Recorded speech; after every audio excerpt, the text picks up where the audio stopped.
ஓம் சாய்ரா. சாய் உறவுகளுக்கு என்னுடைய அன்பு வணக்கம். தொடர்ந்து சாய் ஜெயலலிதா சேனலுக்கு ஆதரவு கொடுத்துட்ருக்கீங்க, மிக மிக நன்றி. தொடர்ந்து கூட்டு பிரார்த்தனையை வச்சுக்கிறோம். கொஞ்ச நாளாக வீடியோவே போடலைங்க. கொஞ்ச நாளாக இல்லை, கொஞ்சம் மாதங்களாகவே போடலை. ஏன்னா எனக்கு ஹெல்த் ரொம்ப முடியாமல் இருந்தேங்க. நீ ரீப்ளேஸ்மெண்ட்டு சர்ஜரி, அந்த டோட்டல் நீ ரீப்ளேஸ்மெண்ட்டுன்னுவாங்கள்ல, அந்த சர்ஜரி பண்ணாங்க. பண்ணதுனால இப்போ நல்லபடியாக ரெக்கவர் ஆகிட்டுருக்கேன். 6 மந்த்ஸ் ஆச்சு. ஆனால் அதுக்கு முன்னாடி ரொம்ப நடக்கவே முடியல, ரொம்ப கஷ்டப்பட்டேன். இப்போ பாபாவோட அருளால் நல்லபடியாக ரெக்கவர் ஆகிடுச்சு. இனிமேல் தொடர்ந்து வீடியோ போடுவேன், சரிங்களா? எவ்ரி தேர்ஸ்டே குரு ஹோரையில் நம்ம பிரார்த்தனை வச்சுக்கிறோங்க. எப்படி வச்சுக்கிறோன்னு, காலையில் 6 to 7, மத்தியானம் 1 to 2, நைட்டு 8 to 9 வச்சுக்கிறோம் இல்லைங்களா?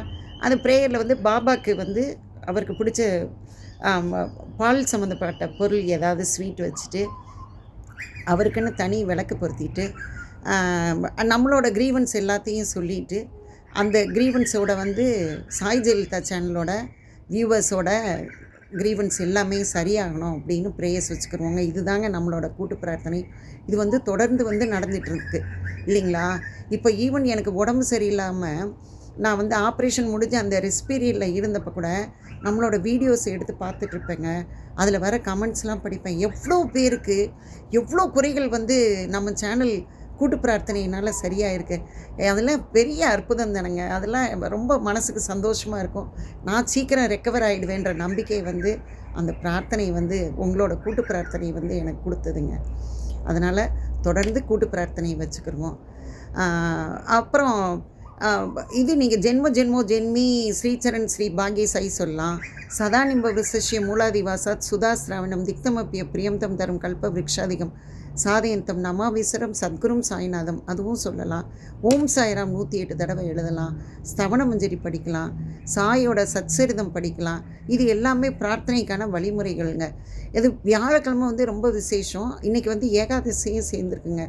ஏகாதசி அன்றைக்கி ஸ்தவன மஞ்சரி படிங்களேன். அதோட அற்புதம் ரொம்ப நான் வார்த்தைகளால் விளக்கவே முடியாது. இன்னொன்று என்னென்னா, அந்த ஸ்தவன மஞ்சரி படித்து எனக்கு நடந்த அற்புதம் ஒன்று இருக்குங்க. அது அடுத்த லீலையில் சொல்கிறேன், சாய் லீலாவில். இந்த வாரம் சாய் லீலாவுக்கு போகலாம். ஷீரடியில் இந்த அம்மாஜின்னு ஒரு பையன் இருந்திருக்காங்க. அந்த பையனுக்கு ஒரு 18-19 வயசு இருக்கும். அவனுக்கு ரெஸ்லர் ஆகணுன்றது ஆசை. பைல்வான் ஆகணும் அப்படின்னு சொல்லிட்டு, பைல்வான் ஆகணுன்னா அதுக்கு நல்ல ஃபுட் இன்டேக் நிறைய இருக்கணும். நல்ல ப்ரோட்டீன் ரிச் ஃபுட்டு எடுத்துக்கிறணும். அப்புறம் பால், அப்புறம் பாதாம், இதெல்லாம் நிறைய சாப்பிட்ணும். அந்த பையனுக்கு வசதி கிடையாது. ஆனால் பெரிய ரெஸ்லர் ஆகணுன்ற ஆசை மட்டும். ரொம்ப டேலண்டான பையன்தான். அப்போ அவனுக்கு என்னென்னா, பாபா போய் நம்ம பார்ப்போம், பாபா எவ்வளவோ பேருக்கு டெய்லி பணம் தராரு. இது பாபா வாழ்ந்தப்போ நடந்தது லீலா, சாய் லீலா. நிறைய பேருக்கு பணம் தராரு, நமக்கும் தருவார், நம்ம போய் சொல்லுவோன்னு சொல்லிட்டு அவன் போய் சொல்லுவான் பாபாட்ட. பாபா, நான் ரெஸ்லர் ஆகணும், நீங்கள் தான் எனக்கு சாப்பாடுக்கு ஹெல்ப் பண்ணுங்கள், அதுக்கு மட்டும் நீங்கள் பணம் கொடுத்தீங்கன்னா நான் நல்ல ஃபுட்டெல்லாம் சாப்பிட்டு பெரிய ரெஸ்லர் ஆகிடுவேன் அப்படின்னு. நீ பாபாவுக்கும் ரெஸ்லிங்னா ரொம்ப பிடிக்கும்.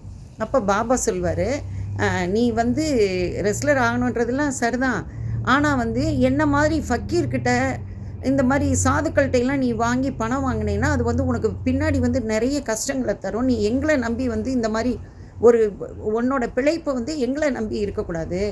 உன்னோட நிலத்தில் ஒரு இடத்துல காப்பர் காயின்ஸ் இருக்குது, ஒரு பானை நிறைய இருக்குது, நீ அதை போய் எடுத்துக்கோ, அதை எடுத்து செலவுக்கு வச்சுக்கோ, செலவுக்கு வச்சு நீ ரெஸ்லர் ஆகு, நீ போய் அதை உளுந்து பார்த்தேன்னா உனக்கு கண்டிப்பாக அது கிடைக்கும் அப்படின்னு. இவன் பாபா சொல்லிட்டாருன்னு ரொம்ப நம்பிக்கையோடு போய் மறுநாள் காலையில் போய் நிலத்தை உழுவான். அப்படியே என்ன பண்ணுவான், கண்டினியூஸாக உழுது அதில் பயிர் பண்ணி பானையை தேடி அலைஞ்சானோ என்னவோ நல்லபடியாக பயிர் பண்ணுறதுக்கு தொடங்கிடுவான். இவன் ஹார்ட் ஒர்க்குக்கு தகுந்த மாதிரி பாபாவோட அருளும் சேர்ந்து பயங்கரமான விளைச்சலுங்க. எல்லாருக்கும் எவ்வளோ விளைச்சதோ அதை விட இவனுக்கு அதிகமான விளைச்சல். இன்னொன்று, பாபாவோட அருளால் கோதாவரி தண்ணி வேற அந்த ஏரியாவுக்கெல்லாம் வந்தது. அதனால் நல்ல மழையும் பெஞ்சது, கோதாவரி தண்ணியும் வந்தது. இவனுக்கு நல்ல விளைச்சல் ரொம்ப நல்லபடியாக வந்தோடனே அவங்க அப்பா அம்மா எல்லாருமே சேர்ந்து என்ன பண்ணுவாங்க, பாடுபடுவாங்க. அவங்களுக்கு இருந்த நிலம் நிறைய நிலங்க, ஏகப்பட்ட நிலம் இருந்திருக்கு. ஆனால் அந்த காலத்தில் பிரிட்டிஷ் பீரியடு தானே, அவங்க இந்த ஜமீன்தார்களை வச்சு தான் ஆட்சி செஞ்சாங்க. அந்த ஜமீன்தார்கள்லாம் என்ன பண்ணுவாங்க, ஒரு ரூ. 100 பணத்தை கொடுத்துட்டு இவங்கள்ட்ட 1 ஏக்கர்னு சொல்லிட்டு 10 ஏக்கர் நிலத்தை, அவங்க படிக்காதவங்க தானே, படிப்பறிவு இல்லாதவங்க, அதனால் 10 ஏக்கர் 15 ஏக்கர்னு சொல்லிட்டு எழுதி வாங்கிட்டு கடைசியில் இவனுக்கு இருந்தது அந்த ஒரு காணி நிலம் மட்டும்தான். அந்த காணி நிலத்தையும் உழுது அவன் நல்லபடியாக நல்ல ஈல்டு வந்த உடனே என்ன பண்ணுவான், பக்கத்தில் இருக்கிற நிலம் இருக்குது இல்லைங்களா, அதை வந்து குத்தகைக்கு வாங்கிப்பான். குத்தகைக்கு வாங்கிட்டு அதுலேயும் வந்து பயிர் பண்ணிவிட்டு அதுவும் நல்லா விளையும். அடுத்த தடவை என்ன பண்ணுவான், அந்த குத்தகைக்கு வாங்கின நிலத்தை வந்து விலைக்கு வாங்கிக்கிடுவான். அதையும் சேர்த்து அவங்களோட நிலத்தோட ஜாயின் பண்ணிவிட்டு அடுத்து பக்கத்தில் இருக்கிற இடம்லாம் குத்தகைக்கு வாங்கி இப்படி கொஞ்சம் கொஞ்சமாக இதாகி கடைசியில் இன்றைக்கி வந்து அவர் இப்போ அந்த லீலாவை சொன்னப்போ நான் அன்னைக்கு மட்டும் பாபா வந்து எனக்கு அறிவுரை கூறியிருக்கலைன்னா நான் ரெஸ்லர் ஆகி என் குடும்பத்தையே நடுத்தருவில் நிப்பாட்டியிருப்பேன். இன்றைக்கி எனக்கு 180 ஏக்கருக்கு மேலே நிலத்துக்கு வந்து நான் சொந்தக்காரனாக இருக்கேன். இதெல்லாம் பாபாவோட அருள் தாங்க. நம்ம நினைப்போம், அவர் சொல்கிறாரு, நீங்கள் பாபா வந்து உங்களுக்கு தரலையேன்னு நீங்கள் நினைக்கிறீங்க, ஆனால் அப்படிலாம் கிடையாது. அவருக்கு தெரியும் எது நமக்கு கொடுத்தா எதில் நம்ம வந்து ஷைன் பண்ணுவோன்றது வந்து பாபாவுக்கு எப்பயுமே தெரியும் அப்படின்னு சொல்லிட்டு ஷிரடியில் பாபா இருக்கிற திசையை நோக்கி அவர் வணக்கம் சொல்வார். சரிங்களா? நம்மளும் நினச்சிக்கிறோம் சில காரியங்களை வந்து நம்ம பாபாட்ட சொல்லுவோம், அந்த காரியம்லாம் நடக்கலைன்னு ஒன்று ரொம்ப வெக்ஸாகி போயிடுவோம். என்ன இது இப்படி பாபாட்ட கேட்டோம், பாபா நமக்கு அப்படிலாம் கிடையாதுங்க. நமக்கு நடக்கலைன்னா அதை விட பெஸ்ட்டான ஒரு காரியம் வந்து நமக்கு நடக்க போகுது. ஆனால் அந்த நேரம் நமக்கு மனசு கஷ்டப்படுவோம். அப்பயுமே வந்து நீங்கள் முழு மனசோட பாபா நீங்கள் செய்யலைன்றது ஏதோ ஒரு காரணத்துக்காக நீங்கள் எனக்கு செய்யலை, பரவாயில்ல பாபா, இதை விட நல்லதாக நீங்கள் அமைச்சு கொடுப்பீங்கன்ற நம்பிக்கையில் நான் வந்து என்னோட இதை கண்டினியூ பண்ணுறேன் அப்படின்னு சொல்லிட்டு நம்ம என்ன வேலை செஞ்சோமோ அந்த வேலையை வந்து தொடர்ந்து செஞ்சிட்ருக்கணும்.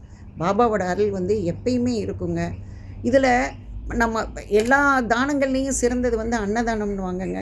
அதனால் நம்ம என்ன நம்ம சாப்பாடுக்குன்னு நம்ம எடுத்து வைக்கிறோம் இல்லைங்களா, அதில் ஒரு பிடியை வந்து எப்பயுமே எங்கள் அம்மா வந்து தனியாக எடுத்து வைப்பாங்க. அந்த இதெல்லாம் சேர்த்து வச்சு அந்த வர்றவங்க அப்போல்லாம் தானம் கேட்டு வருவாங்க, யாசகம் கேட்டு வர்றவங்களுக்கு எங்கள் அம்மா போடுவாங்க. நமக்கு சாப்பாடு வைக்கிறதுல ஒரு கை அவங்க எடுத்து போடுவாங்க. அது மாதிரி எப்பயுமே நம்ம சம்பளத்தில் ஒரு குறிப்பிட்ட பகுதியை வந்து அன்னதானத்துக்குன்னு ஒதுக்கணுங்க. நம்ம நல்ல காரியம் இதெல்லாம் செய்கிறப்போ அன்னதானம் வந்து நம்ம கொடுக்கலாம். அந்த அன்னதானத்தை மிஞ்சின தானம் எதுவுமே இல்லைங்க. நமக்கு என்ன கஷ்டம் வந்தாலும், என்ன நமக்கு உடம்பு சரியில்லைனாலும் அதெல்லாம் தீர்த்து வைக்கக்கூடிய ஒரே இது வந்து பரிகாரம்னு சொல்லி நம்ம கோயிலாக போய் அலைகிறோம். கோவிலுக்கு நம்ம போகிறது நம்ம சொந்த குறைகளை சொல்கிறதுக்கு. பரிகாரன்றது எனக்கு தெரிஞ்சது வந்து அன்னதானம் தாங்க. ஸ்தவன மஞ்சரி தொடர்ந்து படிங்க, சாய் சத்சரித்தம் படிங்க, ஓம் சாய்ராம் எழுதுங்க. உங்கள் குறைகள்லாம் கண்டிப்பாக நீங்கும். என்ன கஷ்டம்னாலும் நம்ம கமெண்ட்ஸில் வந்து போடுங்க. கூட்டு பிரார்த்தனை வச்சுக்கிடுவோம். நல்லபடியாக எல்லாருக்கும் சரியாகும். நம்மளை சேர்ந்தவங்க எல்லாருமே நல்லா இருக்கணும்னு நினைக்கணுங்க. எண்ணம் போல் வாழ்வு, நல்லதே நினைப்போம், நல்லதே நடக்கும். நற்பவி நற்பவி நற்பவி. ஓம் சாய்ராம், ஜெய் சாய்ராம்.